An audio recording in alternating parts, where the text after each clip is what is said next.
بسم الله الرحمن الرحيم الحمد لله رب العالمين والصلاة والسلام على أشرف الأنبياء والمرسلين نبينا محمد وعلى آله وأصحابه أجمعين أما بعد نواصل في درسنا بعنوان قواعد في فقه القلوب وقاعدة اليوم نقول القلب يمرض كما يمرض البدن. Donc on poursuit les cours sur les règles des actes du cœur. Et aujourd'hui, on va mentionner une de ces règles, qui est que le cœur tombe malade et devient malade de la même manière que le corps devient malade. ومن حكمة الله تعالى أن خلق كل عضو من أعضاء البدن لفعل خاص به. Une des sagesses d'Allah subhanahu wa ta'ala dans la création de l'être humain, c'est qu'il a créé chaque membre du corps avec une fonction bien précise. Et chacun de ces membres peut être touché par une imperfection, peut être touché par une maladie et peut être touché par un manquement. Celui qui a une maladie au niveau de la main, alors cette main-là va manquer d'efficacité. Celui qui a une imperfection au niveau des jambes, ces jambes-là vont manquer d'efficacité. Et celui qui a une imperfection et qui a une maladie au niveau du cœur, ce cœur-là va manquer d'efficacité. Et donc, il va être dans une incapacité totale de faire la chose pour laquelle il a été créé. De la même manière qu'une main malade ne peut pas faire ce pour quoi elle a été créée. Eh bien, le cœur malade ne peut pas aller vers ce quoi il a été créé. Et le cœur a été créé pour qu'il arrive à ma'rifatullah wa mahabbatuh. L'objectif du cœur, dans le corps de l'être humain, c'est de connaître Allah subhanahu wa ta'ala et de l'aimer. Wa shawq ila liqa'ihi. Et de ressentir une envie de rencontrer Allah subhanahu wa ta'ala. Wal inabatu ilayh. Ressentir l'envie de revenir repentant vers Allah azza wa jal. فلو عرف العبد كل شيء ولم يعرف ربه فكأنه لم يعرف شيئا. Si le serviteur, il connaît de ce bas monde toutes les choses qui existent, mais qu'il ne connaît pas Allah subhanahu wa ta'ala, alors on dit de lui qu'il ne connaît rien et qu'il n'a pas orienté ses connaissances vers ce qui lui était bénéfique. Il n'a pas enseigné à son corps et à son cœur ce qui lui était bénéfique, qui consiste à connaître Allah subhanahu wa ta'ala. Et toute personne qui cherche à obtenir une connaissance autre que celle d'Allah subhanahu wa ta'ala, ainsi que des enseignements d'Allah azza wa jal, il ne goûtera jamais au plaisir de la science. Cela ne veut pas dire qu'on doit délaisser toutes les autres connaissances qui peuvent être utiles aux serviteurs dans ce bas monde. Mais celles-ci ne doivent pas prédominer sur ton cheminement vers la connaissance d'Allah subhanahu wa ta'ala. Pourquoi? Parce que kullu man araf Allah, toute personne qui connaît Allah subhanahu wa ta'ala, il l'aime. Et toute personne qui aime Allah, akhlas al-ibadata lah. Il va rendre toutes ses œuvres exclusivement pour Allah et sincèrement pour Allah. Il n'y a aucune chose de ce bas monde qui va impacter son cœur. Une femme ne peut pas le faire dévier du chemin d'Allah azza wa jal, parce qu'il aime Allah plus qu'elle. L'argent ne peut pas le faire dévier du chemin d'Allah azza wa jal, parce qu'il aime Allah plus que cet argent. La célébrité, la notoriété, ton courage, ta force, tout ce que ton cœur recherche et désire, ou tout ce que ton âme et ton corps désirent, cela n'est jamais plus grand que ton amour pour Allah, ou que ta crainte pour Allah, ou que ta soumission pour Allah. Ce qui fait que lorsque ton cœur il va désirer une chose, il ne pourra pas désirer une chose qu'Allah déteste. Il ne pourra pas tomber dans une chose qu'Allah déteste. Et le seul moyen d'arriver à cette finalité, c'est la connaissance d'Allah subhanahu wa ta'ala. فَمَنْ آثَرَ عَلَيْهِ شَيْئًا مِنَ الْمَحْبُوبَاتِ فَقَلْبُهُ مَرِيضٌ. Si un d'entre nous, il est impacté par les choses que son âme désire, alors qu'il sache que son cœur il est malade. Si tu as des choses que tu fais dans ton quotidien qui déplaisent à Allah, cela indique que ton cœur il est malade. Si ta journée n'est pas composée de choses qui plaisent à Allah, ton cœur est malade. Et en fonction de ton éloignement d'Allah, eh ben, tu vas comprendre la maladie de ton cœur. Et plus ton cœur devient malade, plus il s'habitue à cette maladie. Et le ulama, il mentionne une chose. Il dit, c'est comme de grands cuisiniers. Eux, ils ont un palais qui est tellement raffiné, tellement subtil, que lorsqu'ils vont manger une nourriture que les gens normaux mangent, ils vont tout de suite sentir quelque chose qui lui déplaît. Parce qu'il n'est plus habitué à manger cette chose qui est mauvaise. Et la personne qui n'est pas habituée à manger des choses très savoureuses ou très goûteuses, lui, il s'habitue à cela. Il s'habitue à la nourriture qu'il est en train de manger. Lorsque tu lui donnes un plat raffiné et très travaillé, il trouve aucun plaisir. Pourquoi? Parce que son corps n'est pas habitué. Nous, on n'a qu'une sauce, c'est la sauce gruyère. On se dit, c'est un grand chef, il la goûte, il va dire Masha'Allah. En fait, lui, toi, c'est en fonction de ton niveau à toi. Si toi, tu goûtes un plat encore plus élevé, tu vas avoir du mal à ressentir la saveur et le bonheur. Et le plaisir de cette nourriture. Même des fois, juste en le voyant, tu vas dire, moi, ça ne m'intéresse pas. Parce que ton corps n'est pas habitué à cette chose-là. Eh bien, chaque fois que le corps s'habitue à une chose, il trouve du plaisir dans cette chose, même lorsque celle-ci est néfaste pour elle. Même lorsqu'il y a quelque chose de meilleur, il ne trouve pas dans le meilleur quelque chose qui est bénéfique. Le cœur, il agit de la même manière. Lorsqu'il s'habitue à un péché, il ne ressent plus l'impact de ce péché. Et lorsque tu lui demandes de faire une chose qui est aimée d'Allah, il n'arrive pas à trouver du plaisir. Il ne ressent du plaisir que dans la désobéissance d'Allah subhanahu wa ta'ala. Il ressent du réconfort que dans la désobéissance. Cette notion-là avec la musique. Combien de personnes ressentent un réconfort lorsqu'il écoute la musique? Et lorsqu'on lui oriente vers le Coran, il a du mal. Le problème, il ne vient pas de la musique ou du Coran. Le problème, il vient de toi. C'est toi, tu as habitué ton âme à ne pas écouter les choses aimées d'Allah. Et du coup, lorsque tu es confronté, tu es face à une chose qui est aimée d'Allah, le Coran ou des choses qui sont bénéfiques comme des cours, tu n'y arrives pas. Tu ne trouves pas de plaisir. Parce que ton cœur, c'est quelque chose qui est nouveau pour lui. C'est quelque chose qui est étonnant. Il a passé toute sa vie à prendre du plaisir dans autre chose. Eh bien, celui qui comprend pourquoi son cœur a été créé, il va s'efforcer de l'orienter vers quelque chose qui va lui procurer du plaisir. En l'occurrence, la connaissance d'Allah subhanahu wa ta'ala, rechercher la satisfaction d'Allah azza wa jal et de s'orienter exclusivement vers Allah. وَإِذَا تَعَاطَ الْعَبْدُ أَسْبَابَ مَرَضِ قَلْبِهِ فَمَرِضْ. Lorsque le serviteur il chemine et il s'efforce et il tombe régulièrement dans les causes qui rendent son cœur malade, alors son cœur devient malade. Et la conséquence de cela, يُعَاقِبُهُ اللَّهُ عَزَّ وَجَلَّ بِزِيَادَةِ مَرَضِهِ. Allah azza wa jal te punit en augmentant cette maladie dans ton cœur. Lorsque tu es égaré, c'est parce que cet égarement, il est venu en premier de toi. Allah est dans le Coran, fi qulubihim maradun. Il y a dans leur cœur une maladie. Fazadahum Allahu marada. Et Allah a augmenté cette maladie. Donc les hypocrites qui sont cités dans ce verset, ce sont des personnes qui avaient un cœur malade et qui ont cheminé en s'éloignant d'Allah Azza wa Jal à cause de ce cœur malade. Ils n'ont pas fait l'effort de soumettre leur cœur à ce qu'Allah aime et agrée. Alors c'est quoi la conséquence? فَزَادَهُمُ اللَّهُ مَرَضًا. Allah a augmenté cette maladie. فَلَمَّا زَاغُوا أَزَاغَ اللَّهُ قُلُوبَهُمْ. Lorsqu'ils ont dévié, Allah a fait dévier leur cœur. Lorsqu'ils ont fait des péchés, des désobéissances, des choses qui vont les éloigner d'Allah, sans se préoccuper de ce qu'Allah aime et agrée, la conséquence de ce péché et du fait qu'il est désintéressé de ce qu'Allah aime et agrée, Allah fait dévier encore plus leur cœur.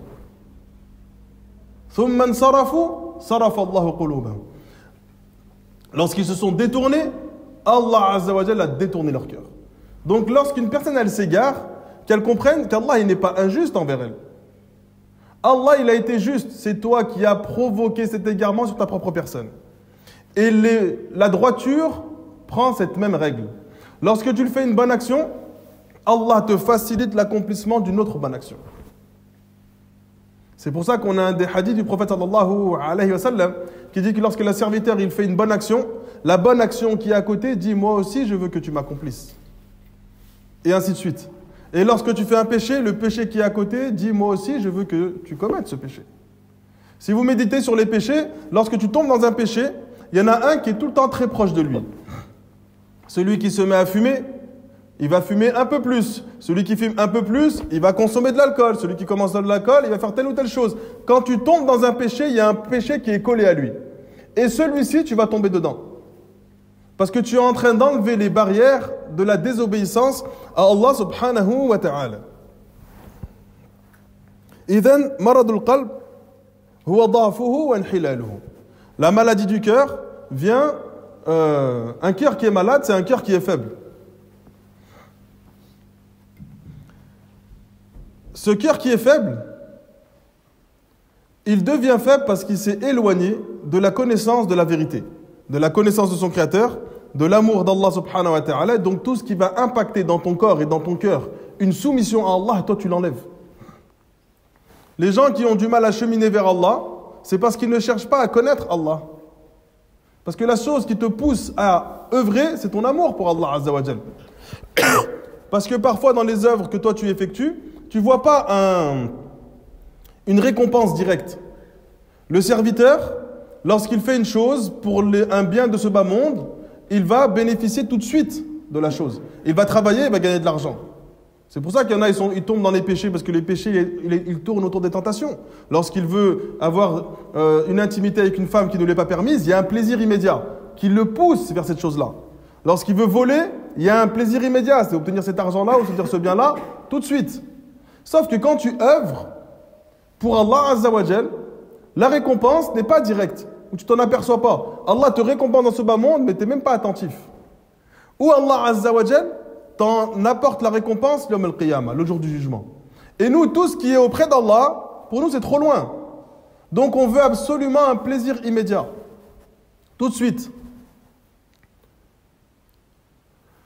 Le serviteur qui prend cette conscience de cela, par exemple, le prophète alayhi salatu wassalam nous informe et nous dit, celui qui prie à la mosquée de Mecca, chaque prière qu'il effectue, il a la récompense d'avoir 100 000 prières. Donc, une prière, c'est 100 000. Et les personnes, lorsqu'elles arrivent dans cet endroit-là, elles ont du mal à beaucoup prier. Parce qu'en fait, son cœur, il est fatigué, son cœur, il est malade, son cœur, il n'y arrive pas. Et le plaisir de cette prière, il n'est pas tout de suite, il n'est pas immédiat, il n'est pas palpable. Alors, ils n'arrivent pas à passer la journée entière dans cette mosquée à prier. Ils vont aller faire les magasins, ils vont sortir, ils vont faire d'autres activités.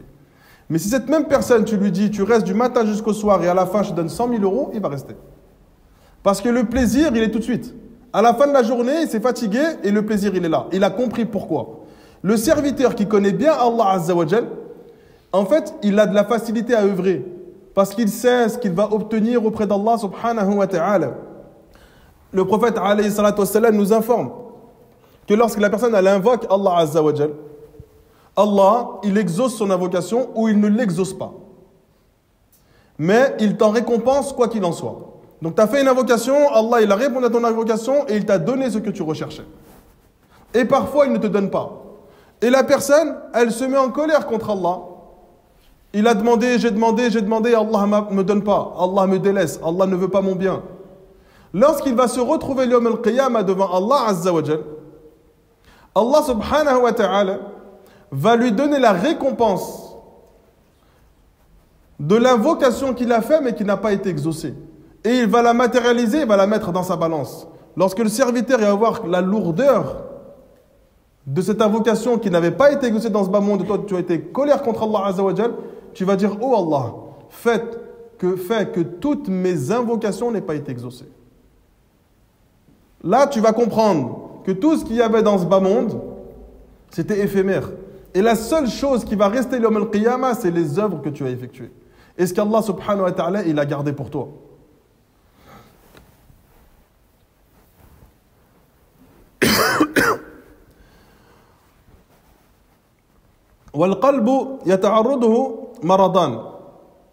Le cœur, il est confronté à deux maladies.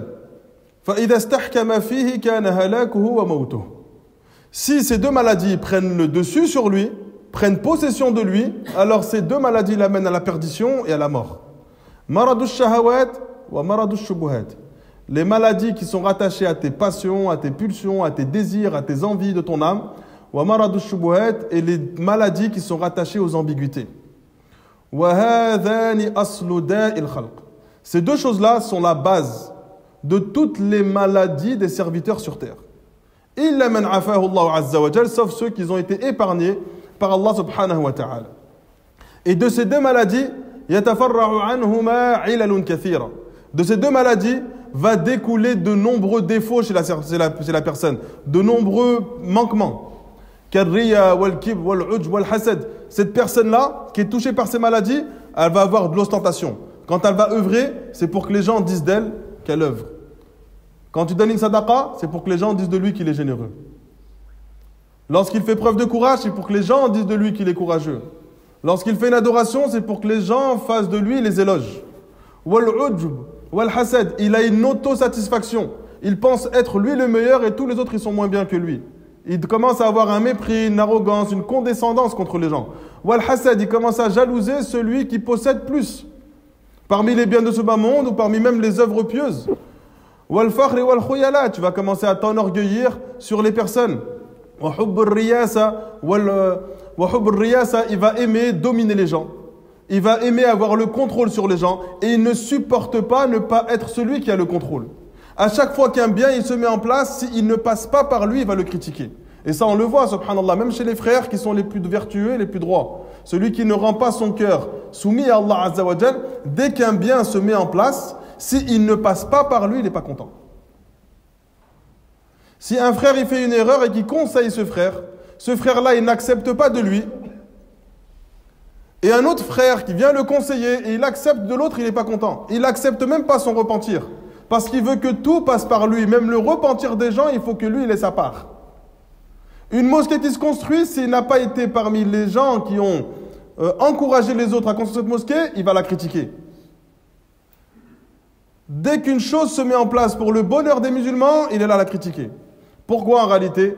Parce qu'en fait, il n'obtient aucune part des éloges qui vont être faits à travers ce bien. Ça relève de la maladie des cœurs. Et l'une de ces maladies également, c'est que ton corps, il va s'habituer à la désobéissance. Et ton cœur va forcer ou pousser ton corps à faire des actes de désobéissance.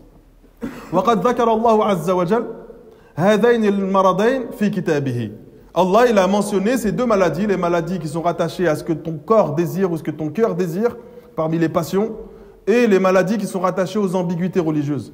Amma maradu shubuhat, les maladies qui sont rattachées aux ambiguïtés religieuses, huwa ashabuha wa aqtaluhuma lil qalb.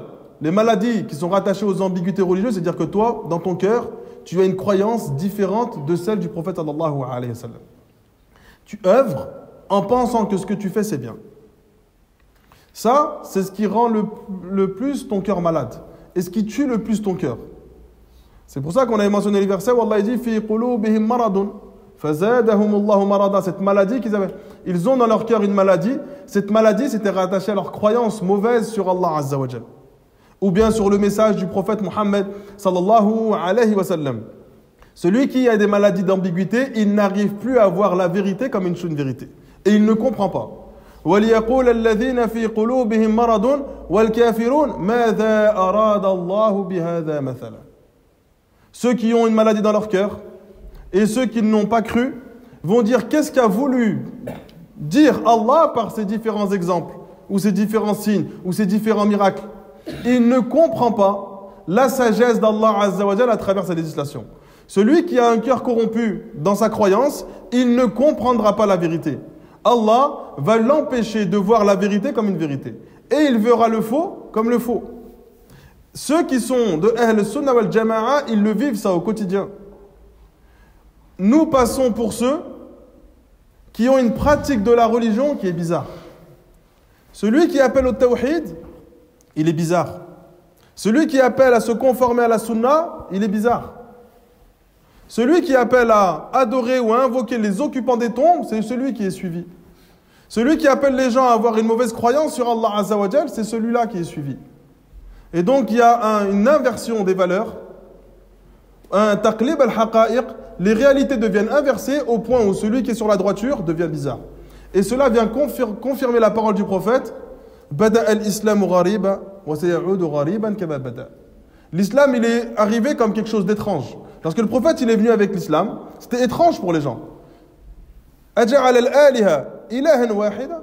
Inna hadha la shay'un ujab. Vas-tu rendre, ils ont dit quoi au prophète? Vas-tu rendre toutes les divinités qu'on adore une seule divinité, c'est-à-dire qu'on adore qu'une seule, Allah? Inna hadha la shay'un ujab. C'est une chose étonnante, étrange avec laquelle tu viens. Donc le prophète, il est venu avec un message qui paraissait comme étant quelque chose d'étrange. La norme chez eux, c'était d'adorer plusieurs divinités. Eh bien, cette religion va revenir comme quelque chose d'étrange. Celui qui est cramponné à la sunna, lorsqu'il va appeler les gens à la sunna, les gens vont le considérer comme étrange. Ils vont dire que sa pratique de la religion est bizarre. Lorsque les gens font des œuvres qui ne sont pas conformes à la sunna, et que nous on condamne ces œuvres qui ne sont pas conformes à la sunna, on t'attaque en te disant, toi tu empêches les gens d'œuvrer, laissez les gens œuvrer. On laisse les gens œuvrer selon ce que le prophète nous a informé. Eh bien, celui qui a une maladie du cœur, rattaché aux ambiguïtés et aux croyances erronées, c'est la chose qui va le plus tuer son cœur. Shaitan, son rôle et son objectif principal, c'est ça. لِيَجْعَلَ مَا يُلْقِي الشَّيْطَانِ فِتْنَةً لِلَّذِينَ فِي قُلُوبِهِمْ مَرَضٌ وَالْقَاسِيَةِ قُلُوبُهُمْ. Shaitan, en fait, il le jette dans une turpitude, une ambiguïté dans le cœur de ceux qui ont un cœur malade et qui ont un cœur qui est dur. Donc Shaitan, lui, son objectif, c'est d'égarer les gens à travers les ambiguïtés religieuses. Et donc Shaitan, il va observer les gens. Il va voir celui qui n'a pas beaucoup de pratiques religieuses. Il va l'orienter vers les désirs de ce bas monde. Parce qu'il sait que son corps, il est faible et que son cœur, il est faible. Il n'arrive pas à s'éloigner des choses que son âme désire. Et donc, il va lui apporter des wasawis, des insultations mauvaises, au point où il va le faire tomber dans plein de péchés. Parce qu'il sait que son cœur, il est faible. Par contre, lorsqu'il va voir qu'un autre serviteur, il cherche à œuvrer pour Allah Azza wa Jal, et qui commence à avoir une vraie implication religieuse, il va vouloir l'égarer dans la religion à travers sa croyance. Il va lui faire prendre un chemin avec une croyance qui est mauvaise, et il va s'y cramponner, sans jamais lâcher cet égarement. Pourquoi? Parce qu'il est persuadé que la chose qu'il est en train de faire est aimée d'Allah Azza wa Jal. Mais lorsqu'il médite sur la base de ce qu'il est en train d'effectuer, jamais cela n'a été rapporté ni du prophète, ni des compagnons du prophète Muhammad sallallahu alayhi wa sallam. Il y a une autre maladie, c'est Maradou Shahawat, une maladie qui est rattachée au désir de l'âme. Allah Azza wa Jal, lorsqu'il parle des femmes du prophète, il dit Ya nisa an-nabi, ô vous les femmes du prophète, lastunna ka ahadin min an-nisa, vous n'êtes pas semblables aux autres femmes de l'humanité. In ittaqaytunna fala takhda'na bil qawl fayatma'a alladhi fi qalbihi marad. Si vous ne craignez pas Allah, vous allez embellir votre façon de parler va être séduisante. Et celui qui a un cœur malade va s'égarer. Allah Azza wa Jalla parle aux épouses du prophète, les meilleures femmes qu'il y a eu sur terre. Et il mentionne cette chose-là, que celui qui a un cœur malade, lorsqu'il va entendre vos voix, cela va augmenter sa maladie. L'islam, si vous méditez bien sur la religion de l'islam, sur toutes les religions, comme il dit Cheikh Sindi, c'est celle qui est venue pour mettre le plus de barrières vers les péchés. À chaque fois qu'il y a un péché, Allah il met de nombreuses barrières, il met d'autres choses qui sont haram pour ne pas tomber dans ce péché. On avait mentionné lorsqu'Allah dit وَلَا تَقْرَبُوا الزِّنَا, ne vous approchez pas de la fornication. Il n'a pas dit je vous interdis, il a dit ne vous y approchez pas. Et quand tu médites sur la législation, tu vas voir que l'homme, il n'a pas le droit d'être seul avec une femme, et il n'a pas le droit de toucher une femme, il n'a pas le droit de parler seul avec une femme, il n'a pas le droit de la regarder, de regarder cette femme. Il va mettre plein de choses pour empêcher l'humain de tomber dans ce qu'il a interdit. Et donc il met plein de notions qui vont empêcher le serviteur et plein de barrières de tomber dans la désobéissance. Et l'une de ces notions, c'est que la femme se couvre. Et la femme fait preuve de pudeur. Maintenant, on a des prédicateurs et des gens qui vont désorienter ça. Ils vont dire, si la femme, elle va être victime de quelqu'un qui a le cœur malade, c'est pas son problème à elle. C'est à lui de réformer son cœur et de ne pas la regarder. Donc laissez-la s'habiller comme elle veut, laissez-la agir comme elle veut, parce que le problème au final, c'est pas elle, c'est celui qui a le cœur malade. Donc ils vont dire, nous, on manipule les textes, on en pousse la femme à mettre un voile pour protéger ceux qui ont le cœur malade. Mais ça, c'est le fondement essentiel de l'islam. Ta religion, elle est basée sur ça, en fait. Si tu ne comprends pas ça, c'est que ton cœur, il est malade. Allah Azza wa Jalla, il sait que la femme, c'est l'une des plus grandes tentations pour l'homme. Il va empêcher à l'homme d'avoir accès à cette femme, mais il va dans le même temps empêcher à cette femme de laisser l'homme avoir accès à elle. Étant donné que celui qui a le cœur malade, il va essayer de cheminer vers la femme, parce que celui qui a un cœur fort et qui a un cœur pur et qui a un cœur sincère, il ne s'oriente pas vers elle, à l'image de Youssouf alayhi salam. Lorsque la femme s'est offerte à lui, il a dit quoi? Qala ma'adallah, je recherche la protection d'Allah Azza wa Jal. Je m'abrite auprès d'Allah Azza wa Jal. Il avait un cœur sincère. Son cœur sincère ne l'a pas orienté vers cette femme-là. Celui qui a un cœur malade, naturellement, il va vouloir s'orienter vers les femmes. Donc Allah, il met des barrières pour que même celui qui a un cœur malade, il ne soit pas proche des femmes-là. Mais cette femme-là, pour pas qu'elle soit victime de cet homme malade, il lui met des règles religieuses. En fait, c'est pour se protéger elle. Et les gens, ils ont retourné la chose en disant, regardez, l'islam vous humilie à cause des hommes qui ont un cœur malade. Et tous ceux qui ont une maladie du cœur appellent à cela. Donc le serviteur, lorsque il est face au texte religieux, qu'il regarde comment son cœur se comporte. Est-ce que son cœur est soumis au texte ou est-ce que son cœur n'est pas soumis? Allah Azza wa Jal, lorsqu'il t'ordonne une chose, il ne te demande pas de la comprendre pour la mettre en pratique. Si tu arrives à comprendre la sagesse à travers l'ordre religieux, c'est bien, c'est plus facile pour toi. Si tu ne comprends pas, tu le mets quand même en pratique. Parce qu'Allah ne conditionne pas ta bonne compréhension du texte pour le mettre en pratique. Allah te dit de faire la prière, tu fais la prière. Même si tu ne comprends pas toutes les sagesses qu'il y a à travers la prière. Fais la prière et par la suite, Allah t'ouvrira les portes de la compréhension.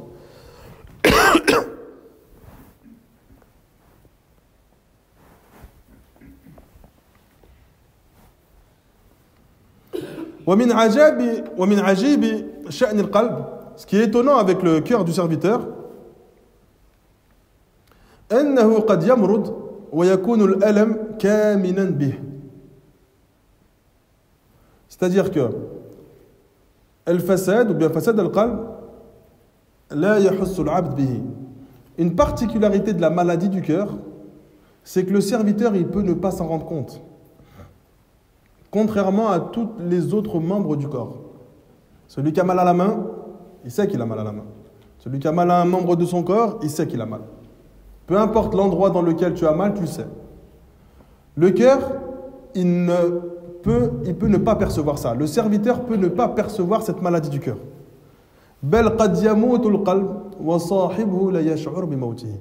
Ton cœur peut complètement mourir et le serviteur, il ne se rend même pas compte que son cœur, il est mort.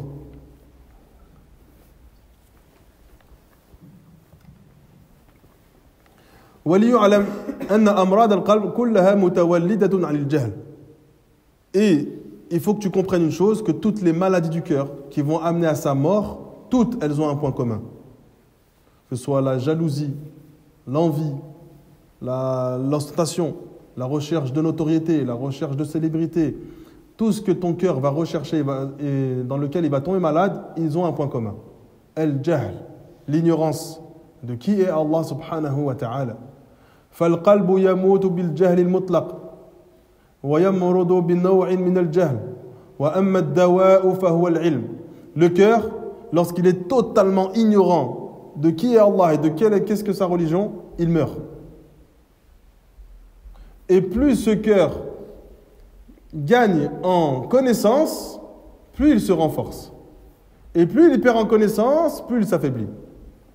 Et cette science, cette connaissance, c'est al-ilm bil kitab wa sunnah. C'est la connaissance du livre d'Allah et de la sunna. La connaissance d'Allah subhanahu wa ta'ala, la connaissance de sa législation, la connaissance de notre prophète Muhammad sallallahu alayhi wa sallam et la connaissance de notre prophète alayhi wa sallam. Et le serviteur, si il ne connaît pas qui est Allah, il va faire mourir son cœur. De la même manière que celui qui ne sait pas soigner son corps va tomber malade. Le prophète alayhi wa sallam, il mentionne un homme qui a été touché par une flèche. وَالَّذِينَ كَانُوا مَعَهُ أَفْتَوْهُ بِالْغُسْلِ فَمَاتَ. Ceux qui étaient avec cette personne qui a été touchée par une flèche, blessée par une flèche, ils lui ont conseillé de faire un bain. Et il est mort. À cause de ce bain, ça a aggravé sa maladie. Ça a aggravé cette jurha, ça a aggravé cette blessure. Le prophète, il dit quoi ensuite? Qataluhu, qatalahumullah. Ils l'ont tué en lui conseillant une chose qu'ils ne connaissaient pas. Qu'Allah leur donne la même chose qu'ils ont fait. Ala sa'alu idham lam ya'lamu. Pourquoi ils n'ont pas demandé alors qu'ils ne savaient pas comment le soigner? Il dit ensuite, la guérison contre l'ignorance, c'est la question. Et ça dans tous les domaines de la vie. Si tu ne connais pas un sujet, tu questionnes. Si tu ne connais pas comment renforcer ton cœur, tu questionnes ceux qui vont t'orienter sur la façon dont tu vas devoir en renforcer ton cœur. Et ce renforcement du cœur ne passe que par la connaissance de la religion de notre Seigneur, Allah subhanahu wa ta'ala.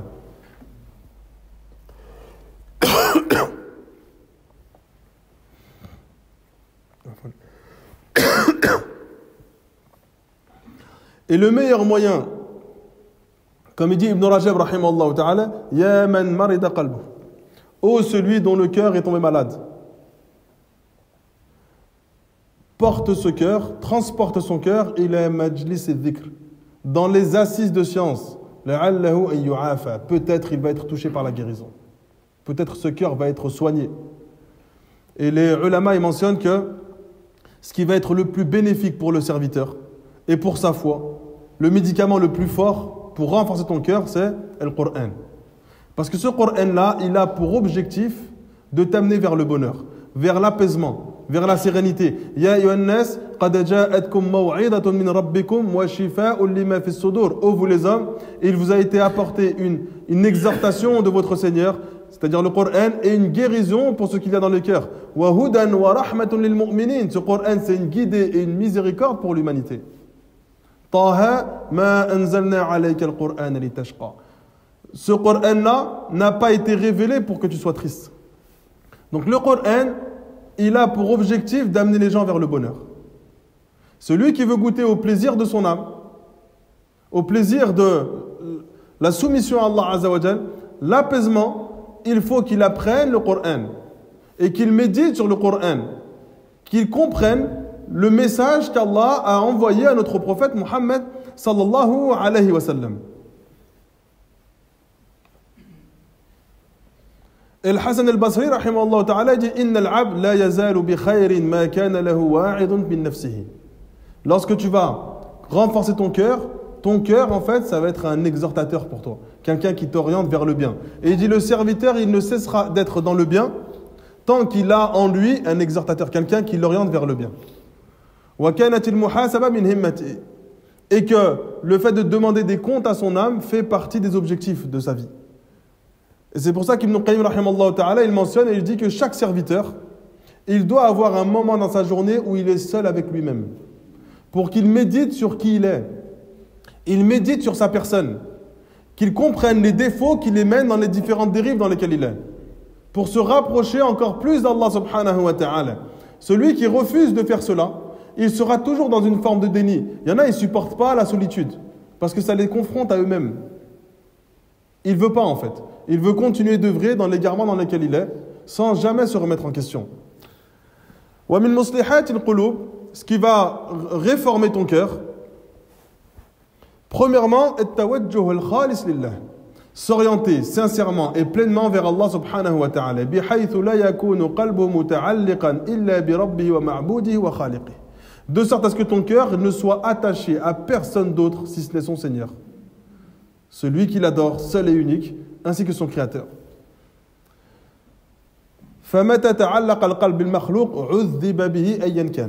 Lorsque le cœur il s'attache à une créature, il sera puni par cette créature, quelle qu'elle soit. Il sera déçu de cette créature, parce que son cœur il est pleinement attaché à elle.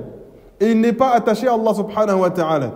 Peu importe que tu adores une statue, des pierres, un homme, un prophète, un ange, tu seras puni à travers la chose à laquelle ton cœur va s'attacher.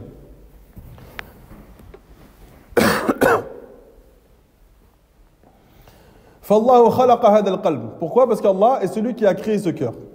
وركبه تركيبا. Et c'est lui qui a composé cette création et ce cœur. بحيث لا يصلح بحال من الأحوال إلا إذا تعلق بربه ومليكه. Ce cœur-là, il ne peut se réformer, il ne peut goûter à la guérison que s'il s'oriente vers celui qui l'a créé et vers celui qui le possède, c'est-à-dire Allah subhanahu wa ta'ala. فإذا تعلق بغير الله تعذب بهذا التعلق.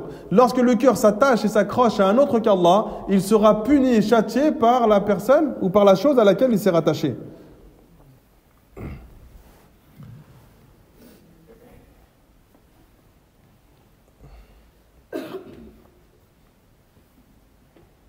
Et c'est pour ça que le serviteur, il doit s'orienter vers les personnes et les gens qui l'amènent à cette compréhension. En fait, ton cœur, il trouve du plaisir avec certaines personnes.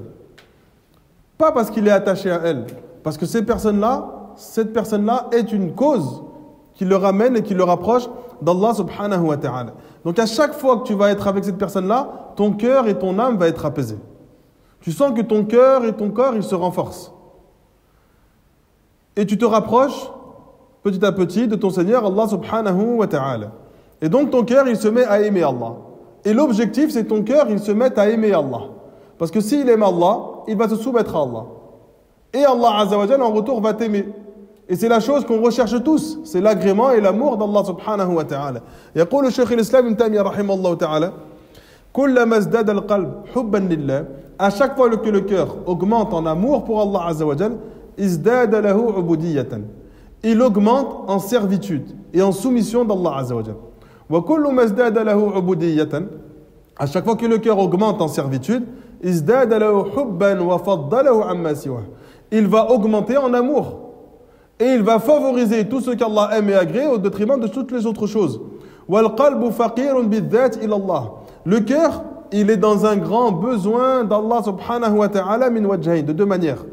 من جهة العبادة ومن جهة الاستعانة والتوكل. Le cœur, il est dans le besoin d'adorer Allah Azza wa Jal et dans le besoin de recevoir l'aide d'Allah Azza wa Jal pour ses adorations. Et il est dans le besoin de placer cette confiance en Allah subhanahu wa ta'ala. فالقلب لا يصلح ولا يصلح ولا يفلح ولا يلتذ ولا يصر ولا يطيب ولا يسكن ولا يطمئن إلا بعبادة ربه إلا بعبادة ربه. Le cœur, il ne peut se corriger, il ne peut être heureux, il ne peut prendre du plaisir, il ne peut sentir l'apaisement, la quiétude, la sérénité que lorsqu'il est complètement soumis à l'adoration d'Allah subhanahu wa ta'ala. Même si dans ce bas monde, il a de nombreuses choses qui peuvent le rendre heureux parmi les biens matériels, il ne ressent pas un plaisir parfait. Parce qu'il a un cœur qui n'est pas soumis à Allah subhanahu wa ta'ala. Masakin ou ahl dunya. Malheureux sont les gens de ce bas monde. Les gens de ce bas monde, c'est les gens qui vivent que pour les bienfaits de ce bas monde. Kharaju minha, ils sont sortis de ce bas monde. Ils n'ont jamais goûté la plus belle chose de ce bas monde. Quelle est la plus belle chose que le serviteur puisse obtenir dans son bas monde? Et ils ont répondu Ma'arifatullah. Ce athar, il est venu de nombreux salafs, dont Abdullah ibn Mubarak, rahimahullah ta'ala. Ibn Qayyim, rahimahullah ta'ala, il nous dit فَفِي الْقَلْبِ شَعَثٌ لَا يَلُمُّهُ إِلَّا الْإِقْبَالُ عَلَى اللَّهِ. Dans le cœur, il y a un désordre. Ce désordre-là, il ne peut être rassemblé que s'il s'oriente vers Allah Azza wa Jal. وَفِيهِ وَحْشَةٌ لَا يُزِيلُهَا إِلَّا الْأُنْسِ بِهِ فِي خَلْوَتِهِ. Dans le cœur, il ressent une forme de solitude. Cette solitude, il ne peut la faire partir que lorsqu'il recherche la solitude avec son Seigneur. Tu réponds par la solitude de ton cœur en le laissant seul avec Allah. La solitude qu'il y a dans ton cœur, elle ne se comble pas par les nombreuses fréquentations. Cette solitude va se combler lorsque tu vas te montrer seul avec Allah subhanahu wa ta'ala. Dans tes adorations, tu vas mettre des adorations secrètes. Il n'y a que toi et Allah qui sait que cette adoration a été effectuée. Il n'y a aucun autre serviteur qui t'a poussé ou encouragé ou motivé à faire cette adoration, si ce n'est ton amour pour Allah subhanahu wa ta'ala. وَفِيهِ حُزْنٌ لَا يُذْهِبُهُ إِلَّا السُّرُورُ بِمَعْرِفَتِهِ وَصِدْقُ مُعَامَلَتِهِ. Dans le cœur, il y a une tristesse qui ne peut se dissiper que par la connaissance de son Seigneur Allah subhanahu wa ta'ala. وَفِيهِ قَلَقٌ لَا يُسْكِنُهُ إِلَّا الْإِجْتِمَاعُ عَلَيْهِ وَالْفِرَارُ مِنْهُ إِلَيْهِ. il y a dans le cœur un qalaq, un stress, une angoisse qui ne peut disparaître, qui ne peut s'apaiser que lorsque ton cœur, tu le réunis et tu l'orientes et tu le fais fuir vers Allah subhanahu wa ta'ala. وَفِيهِ نِيرَانُ حَصَرَاتٍ لَيُطْفِئُهَا إِلَّا الرِّضَى بِأَمْرِهِ وَنَهْيِهِ وَقَضَائِهِ. Dans ton cœur, il y a un feu qui est rattaché à tout ce que tu vis au quotidien, parmi les épreuves de la vie, qui ne peut s'éteindre que lorsque tu es complètement satisfait des ordres d'Allah, tu t'éloignes des interdits d'Allah subhanahu wa ta'ala et tu comprends parfaitement le destin d'Allah subhanahu wa ta'ala. وفيه طلب شديد لا يقف دون أن يكون هو وحده مطلوبه وفيه فاقة لا يصدها إلا محبته والإنابة إليه ودوام ذكره والصدق الإخلاص له. Ton cœur, il recherche constamment des choses. Et il va s'épuiser pour obtenir ces choses. Et ce cœur-là, il ne peut combattre tout ce qu'il recherche que s'il met des barrières qui va l'amener et qui va l'orienter vers l'amour d'Allah, le retour vers Allah subhanahu wa ta'ala. Tu vas évoquer constamment Allah subhanahu wa ta'ala et tu vas te montrer véridique dans tes œuvres et sincère dans tes œuvres pour la satisfaction d'Allah subhanahu wa ta'ala. Parmi les choses qui te permettent également de soigner ton cœur après l'avoir orienté vers Allah, c'est isti'malul qalbi fima khuliqa lah. C'est que ce cœur, tu l'utilises dans ce pourquoi il a été créé. هذا القلب خلق ليكون عبدا لله. Ce cœur, il n'a été créé que pour être un esclave d'Allah, un serviteur d'Allah. خلق ليعمل أعمالا جليلة. Il a été créé pour faire des nobles œuvres. وهي الأعمال القلبية الصالحة. Ce sont les œuvres du cœur, nobles, aimées d'Allah subhanahu wa ta'ala. فإذا أشغل بغيرها. Ce cœur, il passe son temps, il s'occupe à autre chose que ce pourquoi il a été créé. تكدر وفسد حاله. Il va à ce moment-là changer. Il va se corrompre. Comme Cheikh l'Islam Ibn Taymiyyah rahimahullah ta'ala il dit ثم إن الله خلق القلب للإنسان يعلم به الأشياء كما خلق له العين يرى بها الأشياء والأذن يسمع بها الأشياء. Le cœur a été créé par Allah subhanahu wa ta'ala afin de comprendre les choses pour lesquelles il a été créé. De la même manière que l'œil a été créé pour voir les choses et que l'oreille a été créée pour entendre les choses. وَكَذَلِكَ سَائِرُ الْأَعْضَاءِ الْبَاطِنَةِ وَالظَّاهِرَةِ. C'est de la même manière qu'Allah a créé chaque membre apparent ou chaque organe caché pour une chose bien précise. فإذا استعمل الإنسان العضو فيما خلق له وأعد لأجله فذلك هو الحق القائم. Si le serviteur il utilise chacun de ses membres dans ce quoi il a été créé, alors ça c'est la véritable droiture et la véritable intelligence de ce pourquoi tu utilises ce membre. Et dit le cœur, lorsqu'il s'oriente vers la satisfaction d'Allah subhanahu wa ta'ala, vers ce qui va réjouir ton cœur dans l'adoration d'Allah subhanahu wa ta'ala, alors celui qui agit ainsi, ulaika ala hudan min rabbihim. Ceux-là sont ceux qui sont sur la bonne guidée de leur Seigneur. Wa ulaika humul muflihun. Et ceux-là sont les bienheureux. Et toute personne qui utilise son cœur dans autre chose de ce pourquoi il a été créé, alors son cœur va l'amener à la corruption. Celui qui utilise sa force, cette force qu'Allah t'a donnée, il te l'a donnée pour que tu la soumettes aux choses qu'Allah aime et agrée. Si tu utilises cette force pour désobéir à Allah, tu as placé cette force dans une chose autre que ce pourquoi Allah te l'a donnée. Et donc tu es dans une perdition et dans un égarement. Celui qui a dans sa possession une richesse, et que cette richesse-là, il l'utilise dans ce quoi Allah aime et agrée. Il a utilisé cette richesse dans ce pourquoi Allah l'a créé pour lui.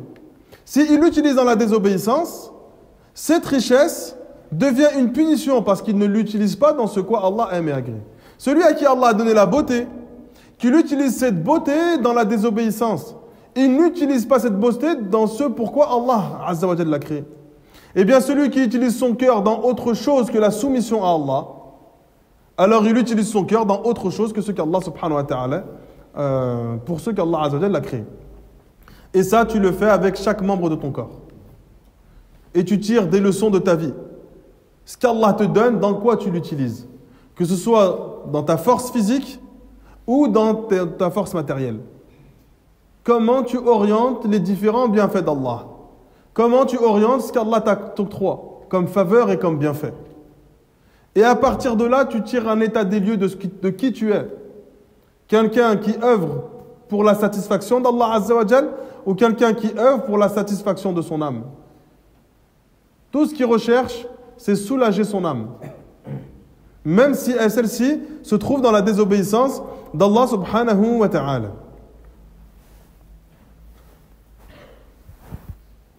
Troisième moyen d'amener son cœur à la droiture, al-a'mal as-salihah, al-zahira wal-batina, min al-wajibat wal-mustahabbat. Effectuer et se forcer à faire des œuvres pieuses, que ce soit les œuvres apparentes ou les œuvres cachées du cœur, dans les actions obligatoires ou dans les œuvres qui sont méritoires. À chaque fois que tu vas faire une œuvre pieuse, Allah Azza wa Jal, il va t'octroyer une récompense et mettre un impact positif dans ta vie. De la même manière, à chaque fois que tu vas faire une désobéissance, Allah subhanahu wa ta'ala va mettre un impact négatif dans ta vie. C'est une règle. Combien de personnes elles sont touchées par l'épreuve et te disent « Ouais, mais pourquoi moi ?» Eh bien, médite sur ta vie, tu vas comprendre pourquoi. Parce que cette épreuve par laquelle tu es touché, celle que tu es en train de détester, celle où tu en veux à Allah Azza wa Jalla parce que tu es touché par cette épreuve, c'est une faveur d'Allah pour toi. Combien de personnes disent, ceux qui sont ignorants, mais pour comment Allah châtie ceux qui se soumettent à lui? Ils ne comprennent pas la raison de cela. Lorsque tu fais un péché, tu es soumis à plusieurs choses. Soit Allah Azza wa Jal t'envoie une épreuve en conséquence de ce péché. Cette épreuve-là, lorsqu'elle te touche, elle a pour objectif d'effacer ce péché de ta balance. C'est la conséquence, c'est la punition. Tu as fait une bêtise, tu as une punition. Tu as fait un péché, tu as un châtiment. Tu es touché par une maladie, tu es touché par une tristesse, tu es touché par une perte de tes biens. Tu es touché par quelque chose qui va t'attrister. Peu importe ce qu'elle est. C'est la conséquence du péché que tu viens d'effectuer. Choisis, tu préfères qu'Allah t'envoie une épreuve dans ce bas monde, ou bien qu'Allah ne t'envoie pas de conséquences pour ce péché-là, mais qui garde le châtiment pour l'au-delà. Le châtiment pour l'au-delà, c'est quoi? C'est l'enfer. Il n'y a pas d'autre châtiment.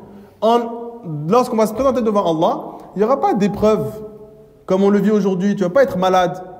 Tu vas rendre des comptes pour les péchés dont Allah ne t'a pas pardonné par l'enfer. Il n'y a pas d'autre solution. Donc tu comprends que c'est une faveur qu'Allah te donne lorsque tu es touché par l'épreuve. Parce qu'il est en train de te purifier pour ne pas te châtier dans l'au-delà. C'est comme ça que tu comprends pourquoi les salafs étaient heureux quand ils étaient dans l'épreuve. Et lorsqu'ils n'étaient pas touchés par l'épreuve, ils étaient dérangés. Ils étaient attristés. Ils étaient peinés. Pour eux, Allah se désintéresse d'eux. Il ne leur porte plus aucun intérêt. De sorte à ce qu'Akhlas, œuvrer, comme un mécréant œuvre, possède de nombreuses richesses. Ton châtiment, il n'est pas ici. Le musulman, le croyant, son châtiment, il est là. Sa punition, elle est là. Pour éviter de le châtier dans l'au-delà et pour le faire entrer au paradis. Parce que peu importe la grandeur de tes actions, ce n'est jamais suffisant en comparaison à ce que Allah doit mériter comme œuvre. Tu n'entres pas. Pourquoi on n'entre pas au paradis? Par nos œuvres. Parce qu'Allah est tellement grand, tellement parfait, tellement bon envers ses serviteurs que peu importe les œuvres que tu fais, c'est jamais suffisant. Si on devait comparer tous les bienfaits d'Allah sur l'humanité, ce serait rien en comparaison de ce que toi tu donnes comme adoration. Donc c'est pas suffisant pour entrer au paradis. Parce qu'Allah est tellement parfait qu'on ne peut pas atteindre, nous, cette perfection. La yudrikul abasar. On ne peut pas comprendre qui est Allah et comment est Allah Azza wa Jal. Et comment rendre tous ces biens à Allah subhanahu wa ta'ala. On sait qu'on doit œuvrer pour mériter la miséricorde d'Allah subhanahu wa ta'ala. Mais tu n'entres pas au paradis à travers tes œuvres. Ou parce que tu as mérité d'entrer au paradis parce que tu as été quelqu'un qui a fait tellement d'œuvres qu'Allah n'a pas eu d'autre choix que de t'accorder le paradis. C'est pas ça. Tes œuvres ne sont pas suffisantes. Pourquoi le prophète alayhi salatu wassalam nous dit, si le serviteur, le jour de sa naissance, il se prosternait et qu'il restait ainsi jusqu'à atteindre un âge très avancé dans la vieillesse et qu'il meurt en étant prosterné toute sa vie, lorsqu'il verra Allah, il va dire « Je ne t'ai pas adoré comme tu le mérites ». Parce que Allah, il est tellement grand, tellement beau, tellement parfait que tu ne peux pas, de par tes œuvres, concurrencer cette perfection d'Allah subhanahu wa ta'ala et tous les bienfaits qu'Allah a déversés sur le serviteur d'Allah azza wa jal. Donc soyez heureux de l'épreuve. Parce que ça montre qu'Allah vous donne de l'intérêt. Lorsqu'on est touché par une épreuve, il y a deux catégories de personnes. Ces deux catégories de personnes sont nobles. C'est-à-dire qu'il y en a une qui est moins bien qu'une autre, mais ça reste quand même noble. On a celle qui est touchée par l'épreuve et qui accepte l'épreuve et qui fait les causes pour surmonter l'épreuve. Cette épreuve-là ne l'éloigne pas de la miséricorde d'Allah Azza wa Jal, ne l'amène pas à avoir une mauvaise opinion ou une mauvaise pensée d'Allah ou une colère sur Allah. Il vit l'épreuve, il l'accepte et il essaie de la surmonter. Mais lui, si on lui laisse le choix entre vivre l'épreuve ou l'enlever, il préfère l'enlever. C'est-à-dire qu'il accepte, il la surmonte, mais il se dit, je préférais quand même ne pas la vivre. Et on a un autre degré qui est plus élevé. Lorsqu'il est touché par l'épreuve, il est heureux. Le premier, il n'est pas heureux, il la surmonte, il l'accepte, mais ça le dérange. Le deuxième, il est heureux, presque il est comme si on lui avait accordé un bienfait.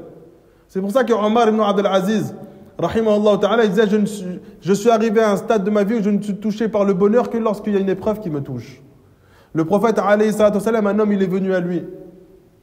Et le prophète lui a dit, Hal asabaka huma, est-ce que tu es touché par la fièvre? Il a dit, la. Hal asabaka souda, est-ce que tu as déjà eu mal à la tête? Il lui a dit non. Ensuite, cet homme, il est parti. Le prophète s'est tourné vers ses compagnons, il a dit, Man sarrahu an yandura ila rajulin min ahli an-nar, falyanzur ila hada. Celui qui souhaite regarder un homme de l'enfer, qu'il regarde cette personne-là. Allah ne le fait toucher par aucune maladie. C'est-à-dire que cet homme-là, Kullu bani Adam khata. Chaque fils d'Adam fait des péchés. Donc cet homme-là qui s'est présenté au prophète, il a fait plein de péchés. Mais Allah ne lui envoie pas de conséquences pour les péchés qu'il a fait. Donc Allah s'est complètement désintéressé de lui. Il le laisse œuvrer dans ce bas monde, dans ce qu'il désire, dans ce qu'il recherche, autre qu'Allah Azza wa Jal, pour que son châtiment final soit l'enfer. وَلَا يَحْسَبَنَّ الَّذِينَ كَفَرُوا أَنَّمَا نُمْلِي لَهُمْ خَيْرٌ لِأَنفُسِهِمْ إِنَّمَا نُمْلِي لَهُمْ لِيَزْدَادُوا إِثْمًا وَلَهُمْ عَذَابٌ أَلِيمٌ. Que ceux qui ont mécru, qu'ils ne pensent pas qu'Allah Azza wa Jal leur comble de bienfaits ou augmente ses donations par faveur pour eux, par bonté envers eux. Allah, il augmente de ses bienfaits pour ces non-musulmans, liyazdadu ithma, afin qu'Allah Azza wa Jal augmente les péchés avec les bienfaits qu'il leur donne. Et ça, c'est pas spécifique à eux. Même un musulman, il peut être touché par ça. Allah Azza wa Jal se détourne de toi, dans le sens où toi, tu es quelqu'un qui te prétend musulman, mais tu te détournes complètement des règles religieuses. Et donc Allah subhanahu wa ta'ala t'empêche de cheminer vers lui. Et il a mis un cadenas dans ton cœur qui t'empêche de cheminer vers lui. Malgré que toi tu te prétends musulman. Tu prétends aimer Allah Azza wa Jal, sauf qu'Allah Azza wa Jal sait que c'est qu'une simple prétention. Et l'islam n'est pas basé sur les prétentions des gens. Tu as beau dire que tu aimes Allah, c'est tes œuvres qui vont venir le prouver. Celui qui dit je suis fort au foot et que lorsqu'on voit sur un terrain il est nul, bah t'es nul. On s'en fiche de ce que tu as dit avant. Et bien celui qui dit qu'il aime Allah et qu'il est tout le temps dans le péché, t'aimes pas Allah. Tu ne prouves pas par tes œuvres ce que tu viens de dire. Donc il faut qu'on excelle dans nos œuvres de la même manière qu'on excelle dans nos prétentions.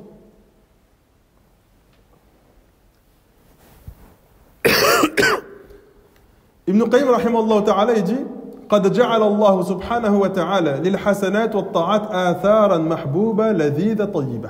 Allah, il met des conséquences positives, délicieuses, bonnes dans les œuvres pieuses que les serviteurs ils effectuent.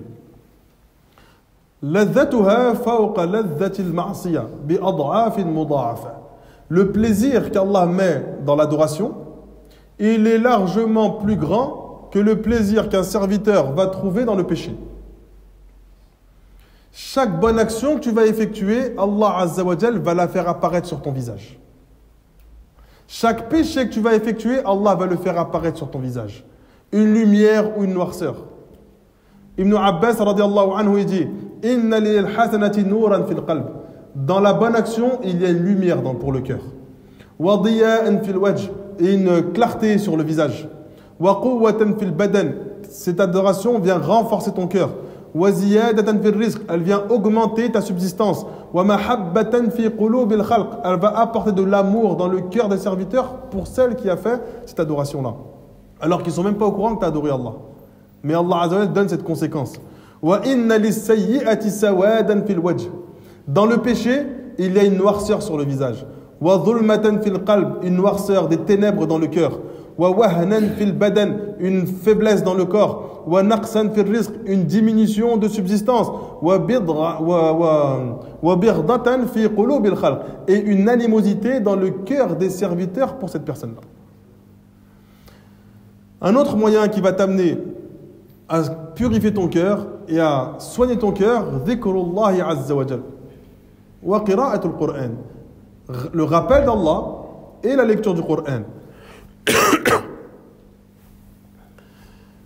Sulayman al-Khawwas rahimahullah ta'ala il dit الذكر للقلب بمنزلة الغذاء للجسد.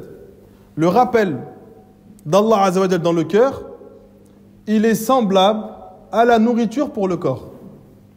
فكما لا يجد الجسد لذة الطعام مع السقم. De la même manière que le serviteur il ne goûte aucun plaisir à la bonne nourriture lorsqu'il est malade. Lorsque tu es malade, tu n'as rien envie de manger. Même on te ramène la chose que tu aimes le plus, elle ne t'attire pas. Eh bien, فَكَذَلِكَ الْقَلْبُ لَا يَجِدُ حَلَاوَةَ الذِّكْرِ مَعَ حُبِّ الدُّنْيَا. De la même manière que le cœur, il ne prend aucun plaisir au rappel d'Allah lorsqu'il est complètement rempli d'une maladie qui est l'amour de ce bas monde. وقال رحمه الله تعالى, il dit dans un autre passage, دواء القلب خمسة أشياء. Ce qui va soigner ton cœur sont regroupés dans 5 choses. قراءة القرآن بالتدبر, la lecture du Coran avec méditation.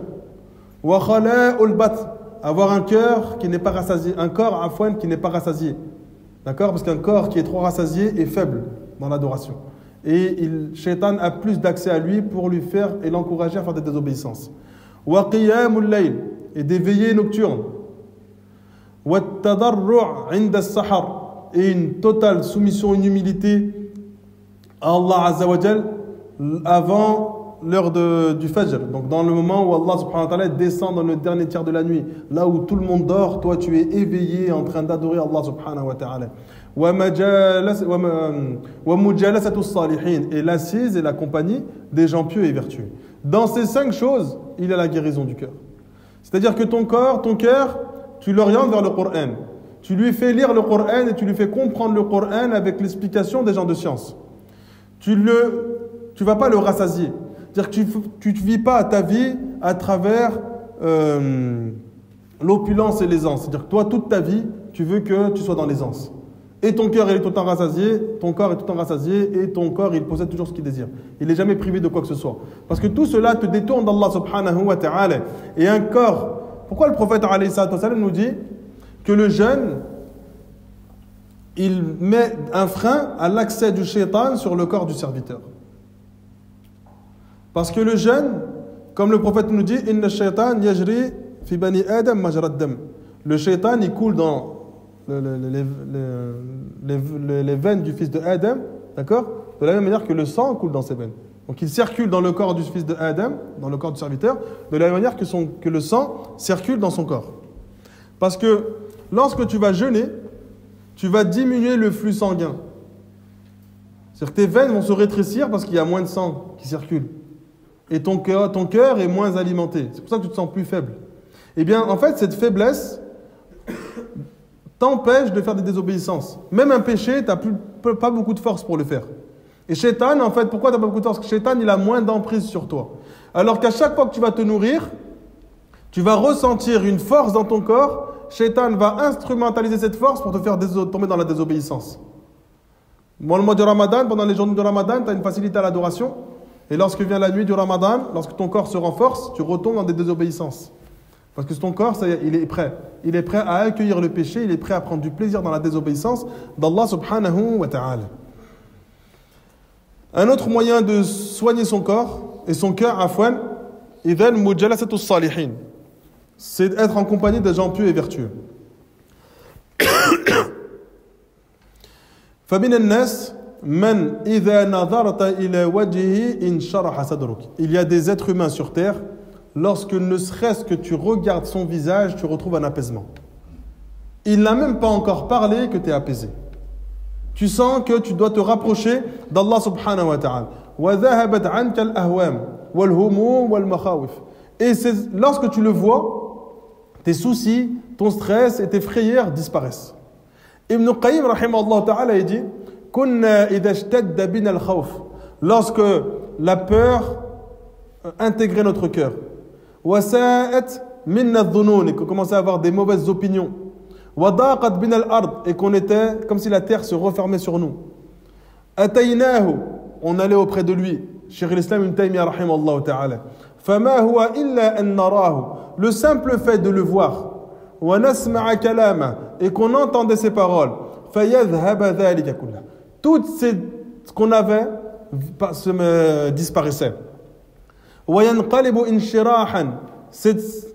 Cette chose mauvaise qu'on avait en nous se transformait par une quiétude, un apaisement. وَقُوَّةً وَيَقِينًا وَطَمَأْنِينًا. On était apaisé, on se sentait fort et on avait une sérénité qui était plus grande. وَذَلِكَ لِمَا يَرَوْنَ مِنْ وَجْهِهِ مِنَ الضَّيَاءِ وَالْإِنَارِ. Ça, c'est parce qu'il voyait la lumière et le nour dans son visage. Cheikh l'Islam Ibn Taymiyyah, il avait un grand frère. Ce grand frère-là se comportait avec Cheikh l'Islam comme si c'était lui le petit frère. Et les gens, ils sont un jour partis le voir, ils ont dit pourquoi tu te comportes avec lui comme si c'était toi le petit frère? Tu as un respect pour lui, semblable du respect d'un petit frère pour son grand frère. Et il a dit parce que j'ai vu des choses de lui, des mu'jizat de lui dans la maison. Et il m'a fait promettre de ne pas les dire. C'est pour tout ce que je vois de lui dans sa maison, tout seul, qui fait que j'ai un respect pour lui, comme vous le constatez. Cheikh l'Islam Ibn Taymiyyah rahimahullah ta'ala, il a passé sa vie en prison. Parce qu'il a appelé les gens à la religion d'Allah subhanahu wa ta'ala de droiture. Cheikh Ibn Qayyim rahimahullah ta'ala, il dit les gens nous ont jugés, nous ont considérés comme mécréants, alors qu'on appelait à l'essence même du tawhid et de la foi. Pour les gens de leur époque, le tawhid, l'unicité d'Allah Azza wa Jal, le fait que dans ton cœur il n'y a rien qui est plus grand qu'Allah, était étrange. Et toutes les personnes qui adoraient autre chose qu'Allah étaient les références. Ils s'orientaient vers les occupants des tombes. Lorsqu'il y a eu la guerre contre les Tatars, il y a eu une première bataille. Dans cette première bataille, Abu al-Abbas ibn Taymiyyah, il dit, à un moment dans les rangs des musulmans, il y en a, ils ont crié, ils ont dit, oh ceux qui sont effrayés par les Tatars. Les Tatars, donc c'était les Mongols qu'on a aujourd'hui. C'était un peuple tellement fort que lorsqu'il croisait un musulman et qu'il n'avait pas son épée sur lui, il lui disait, tu restes ici, tu bouges pas. Je vais chercher mon épée et je reviens. Les musulmans, ils étaient tellement effrayés qu'il ne restait à sa place. Il revenait chercher son épée et il le tuait. Il avait tellement peur de ce qu'il pouvait lui faire s'il s'enfuyait et qu'il le retrouvait qu'il restait. Alors qu'il savait que la finalité, c'était la mort. Lorsque ils ont combattu les Tatars, les musulmans étaient tellement effrayés que certains d'entre eux, parmi les soufis, ils ont dit « Oh, ceux qui ont peur des Tatars, appelez et invoquez auprès de la tombe de Omar ibn al-Khattab, il vous portera secours. » Ils ont perdu la bataille. Les savants de la sunna de cette époque-là, ils ont augmenté leur prêche, dont Cheikh l'Islam Ibn Taymiyyah. Ils ont appelé les gens à l'unicité d'Allah. En fait, le tawhid, ça on insiste encore une fois dessus. Le tawhid, c'est que dans ton cœur, il n'y a rien qui surpasse Allah. Rien n'est plus grand qu'Allah. Ils ont mis ça dans le cœur des gens. Jusqu'à ce que les soufis qui avaient des amulettes et des choses pour lesquelles ils pensaient que ça portait bonheur et que ça allait les protéger, ils leur ont fait enlever. Ils ont intégré en eux cette notion que c'est Allah qui apporte le secours. À ce moment-là, Ibn Taymiyyah rahimahullah ta'ala, il a marché entre les rangs et il a dit « Aujourd'hui, Allah va nous apporter le secours. » Et les gens lui ont dit « Dis Inch'Allah. Dis si Allah le souhaite. » Il a répondu encore une fois « Aujourd'hui, Allah va nous apporter le secours. » Et ils ont dit « Dis Inch'Allah. » il a dit aujourd'hui, Allah va nous apporter le secours. Ils ont dit Inch'Allah. Il a dit, je dis Inch'Allah tahqiqan la ta'liqa. Je dis Inch'Allah avec certitude, non par condition. C'est-à-dire que Allah Azza wa Jal, il était certain plutôt, Cheikh l'Islam, que parce qu'ils ont concrétisé ce tawhid, qu'Allah leur a apporté le secours. Cheikh l'Islam Ibn Taymiyyah, dans son époque, il y avait de grands sorciers. C'était connu. Lorsqu'on lit les livres des savants à l'époque de Cheikh l'Islam Ibn Taymiyyah, on sait que la sorcellerie était très répandue. C'est à l'époque de Cheikh l'Islam, on a de nombreux textes où les gens utilisaient des balais sur lesquels ils volaient. Ils volaient sur des balais. Même Cheikh l'Islam, lorsqu'il sortait de chez lui, qu'il voyait les gens voler sur des balais, il restait du Coran et les voyait tomber. Donc nous, on a une série en tête où les gens... Ça, c'est une chose qui existait à l'époque de Cheikh l'Islam. Un jour, les gens, ils ont demandé à Cheikh l'Islam, parce qu'il y avait des personnes qui qui allumaient un feu et qui entraient dans ce feu, sans que ce feu ne les brûle. Et Cheikh l'Islam, il avait compris que, en fait, ils mettaient sur leur corps une huile qui empêchait le feu de les brûler. Et donc, il dupait les gens ainsi. Et il a appelé ses élèves, il a dit, venez avec moi, on va aller se rendre auprès d'eux. Et donc, les gens étaient tellement dans la sorcellerie qu'il y avait des marchés de sorcellerie. Il est parti les voir et il leur a dit, aujourd'hui, je vais rentrer dans le feu avec vous. À une condition. Ça, c'était devant tout le monde. À une seule condition. La condition, c'est qu'au préalable, on se lave tous dans ce bassin. Et pour montrer ma bonne foi, je suis le premier à rentrer dans ce bassin et à rentrer dans le feu. Si je le fais, alors les gens, ils vont vous mettre dans le feu. Il faut que vous teniez votre engagement. Tout le monde a refusé. Ensuite, ils sont partis. Les élèves de Cheikh l'Islam, ils sont partis le voir et ils lui ont dit, parmi les élèves de Cheikh l'Islam, on a Ibn Qayyim, Ibn Kathir, Ibn Rajab, que des grands noms. Ils ont dit, oh, ya Cheikh, s'ils avaient accepté, en sachant que c'est toi tu rentres le premier, est-ce que tu serais entré dans le feu? Il a dit, na'am. De la même manière qu'Allah a dit à Ibrahim, au feu, soit une fraîcheur salutaire, Allah aurait ordonné au feu d'être pour moi une fraîcheur salutaire. Cheikh l'Islam Ibn Taymiyyah, rahimahullah ta'ala, ses élèves, lorsqu'ils assistaient à son cours, ils ont dit, on a l'impression qu'il était en train de lire des livres. Il arrivait dans les cours, il fermait les yeux, et ils ont dit, on avait l'impression qu'il prenait des livres de sa bibliothèque et qu'il les lisait. Lorsque, un jour, il a entendu un homme insulter le prophète sallallahu alayhi wa sallam, et il s'en est pris à lui. Et il a été mis en prison. Il a écrit un livre, sans avoir aucune bibliothèque avec lui, dans lequel il a cité des paroles des gens des plus prédécesseurs, il a mis les références des paroles qu'il citait sans avoir en sa possession aucun livre. Lorsqu'il est rentré en prison, il est resté en prison un certain temps. Il a fait de cette prison-là un markez, un lieu d'étude. Lorsque la peine des gens venait à finir et qu'ils devaient sortir de prison, il dit non, on reste, on préfère rester. Lorsqu'il est mort, Cheikh l'Islam Ibn Taymiyyah, rahimahullah ta'ala, Ibn Qayyim, il mentionne cela. Il dit, il est resté auprès de moi, il m'a récité par cœur 12 fois le Coran. Et lorsqu'il est arrivé à la 12e fois, dans le verset Inna lil muttaqina fi jannatin wa nahar, certes les vertueux sont dans des paradis, dans des jardins dans lesquels coulent des ruisseaux, et qu'il arrive à ce verset-là, fi maq'adi sidqin 'inda malikin muqtadir, dans une place de vérité, 'inda malikin muqtadir, auprès d'un roi qui est capable de tout, il a rendu son âme. Cheikh l'Islam était connu pour sa grande piété, et les gens, lorsqu'ils le voyaient, ils étaient naturellement apaisés avant même qu'il commence à parler, parce qu'ils ont vu sur son visage la piété, la droiture. Et donc Ibn Qayyim, rahimahullah ta'ala, il mentionne cela. Uthman, le compagnon du prophète sallallahu alayhi wa sallam, il dit Ma asarra abdun bisariratin illa raddahu Allah rida'an mithlaha in khayran fa khayr wa in sharran fa sharr. Toute personne qui fait une œuvre des plus cachées, Allah rendra apparent, Allah va l'habiller par cette œuvre-là. Allah va rendre sur son visage cette œuvre apparente, en bien ou en mal. Un jour, Anas ibn Malik, qui était un des compagnons du prophète, il dit Dakhaltu ala Uthman. Je suis entré chez Uthman ibn Affan, un autre compagnon du prophète.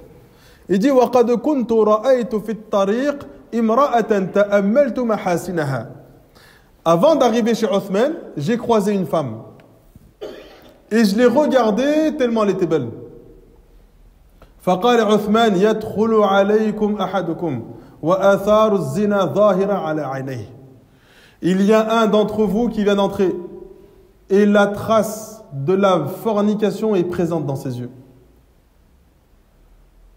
Et Anas il dit à Uthman, Wahyun ba'da Rasulillah, est-ce qu'il y a une autre révélation après la mort du prophète sallallahu alayhi wa sallam? Uthman il lui dit là, walakin tabsiratun wa burhan. Non, mais il y a des clairvoyances et des signes. Wa firasatun sadiqa.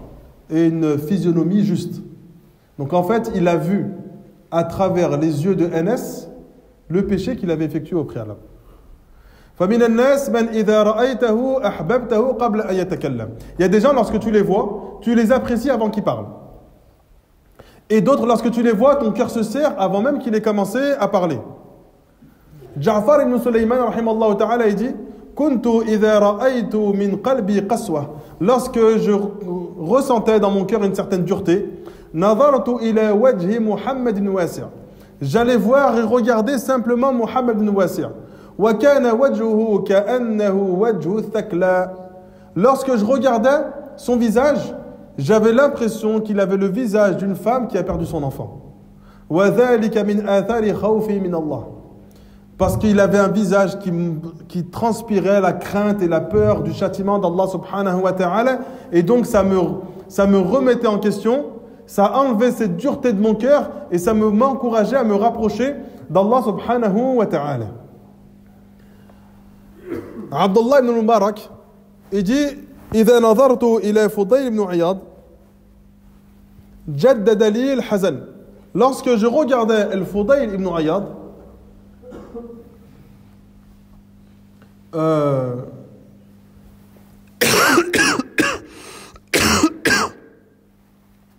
il renouvelait cette tristesse dans son cœur. Pourquoi? Parce qu'en fait, en le regardant, ça éveillait dans son cœur le rappel de l'au-delà. Et on sait que le Fudayl ibn Iyad, avant d'être ce qu'il est, c'était un grand criminel. Et le Fudayl ibn Iyad, il n'y a pas un livre que tu ouvres sans que tu trouves son nom. Avant cela, c'était l'un des plus grands criminels, un des plus grands Qutta' Turuq. Les Qutta' Turuq, c'est les brigands. Lorsqu'il y a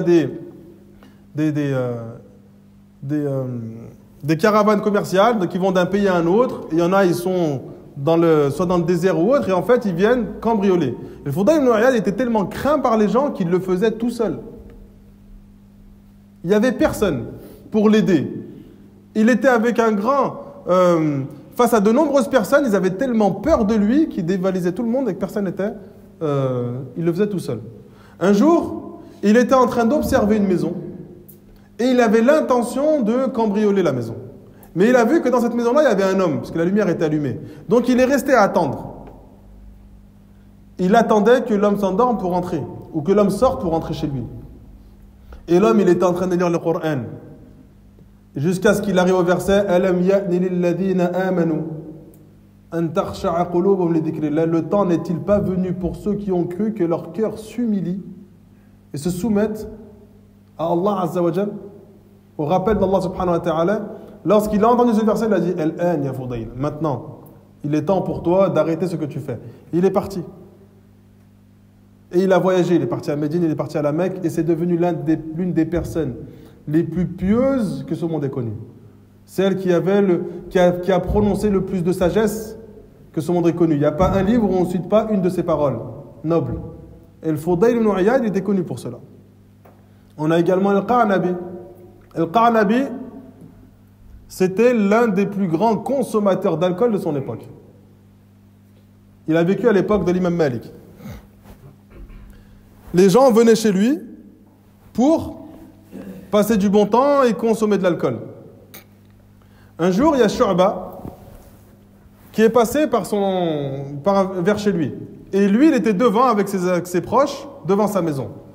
Et les gens, lorsqu'ils ont vu Shu'ba, ils ont commencé à dire du bien. Ils ont dit, c'est un muhaddith, c'est quelqu'un qui rapporte les hadiths du prophète. Il est parti le voir. Il a arrêté son âne et il lui a dit, donne-moi un hadith. Et il lui répond, des gens comme vous ne vont pas profiter des hadiths. En fait, il voulait lui montrer qu'ils étaient des alcooliques et donc du coup, il ne va pas profiter de ce qu'il va dire. Il a sorti un couteau. Il a dit, dis-moi un hadith ou je te plante. Shu'ba, il lui dit, le prophète alayhi salatu wassalam a dit, idha lam tastahi fasna' ma shi'ta. Si tu n'as aucune honte, alors œuvre comme bon te semble. Lorsqu'il a entendu cette parole-là, il est directement rentré chez lui. Il a vidé tout le stock d'alcool qu'il avait chez lui. Ensuite, il s'est orienté vers sa mère. Et il lui a dit, mes proches vont rentrer dans la maison, sers-leur à manger, et lorsqu'ils vont demander où est l'alcool, dis-leur ce que je viens de faire. Et il est parti. Il est parti pour aller étudier auprès de l'imam Malik. Jusqu'à ce que certains savants ont dit, il n'y a pas dans le Muwatta de l'imam Malik quelqu'un de plus pieux que le Qa'nabi. Donc celui qui est touché par des dérives et qui voit son cœur malade, il ne faut pas qu'il désespère de la miséricorde d'Allah subhanahu wa ta'ala. Parmi les plus grandes références qu'on a, il y a des gens parmi eux qui sont rentrés très tard dans cette istiqama. Et leur nom a traversé les époques.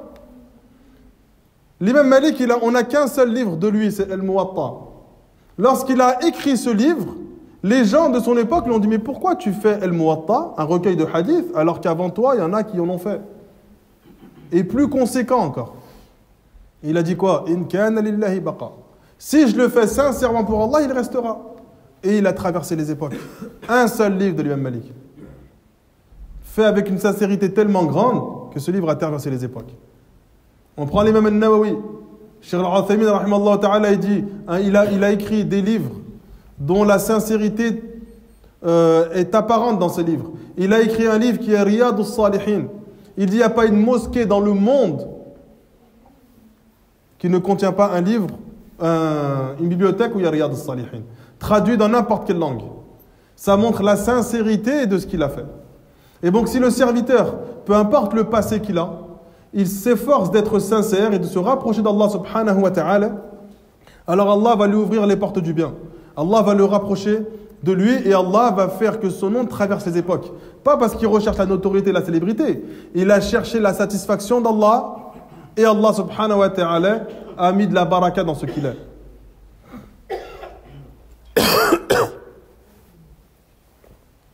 Un autre moyen qui te permet de purifier ton cœur, c'est de le forcer à faire des choses qui sont aimées d'Allah subhanahu wa ta'ala. Plus tu vas le forcer à faire des choses qui sont aimées d'Allah, plus ton cœur va avoir de la facilité. Et il va prendre du plaisir à l'adoration d'Allah azza wa jalla. Ibn al-Munkadir, il dit, j'ai imposé à mon âme la droiture pendant 40 ans. Et après 40 ans, mon cœur s'est soumis.